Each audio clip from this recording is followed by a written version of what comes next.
જેમાં ઓમ હોય, ચતુર્થ્યંત પદ હોય, નમઃ હોય, આ બધાના આપણે ત્યાં અમુક નિયમો છે, એને મંત્ર કહે છે.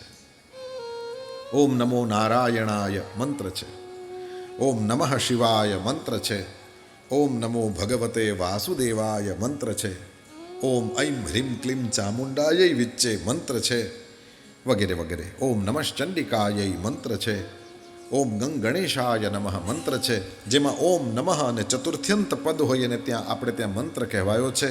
મંત્રનું કીર્તન ન થાય. કીર્તન કરવું હોય તો આ હરે રામ પહેલા છે ને હરે કૃષ્ણ પછી છે. એ મંત્રને ઉલટાવી દો. પહેલા હરે કૃષ્ણ કૃષ્ણ કૃષ્ણ હરે હરે, હરે રામ રામ રામ હરે હરે. આ રીતે કીર્તન કરો. આવો એક ગૌડીય સંપ્રદાયનો મત છે.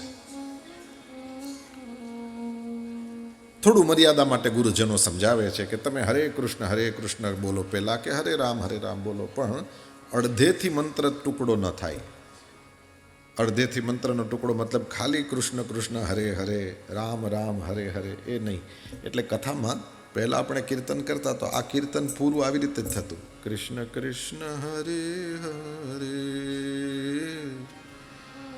રામ રામ હરે. પરંતુ ગુરુજનોએ આજ્ઞા કરી આ મંત્રને અડધેથી નહીં, ટુકડો નહીં કરો.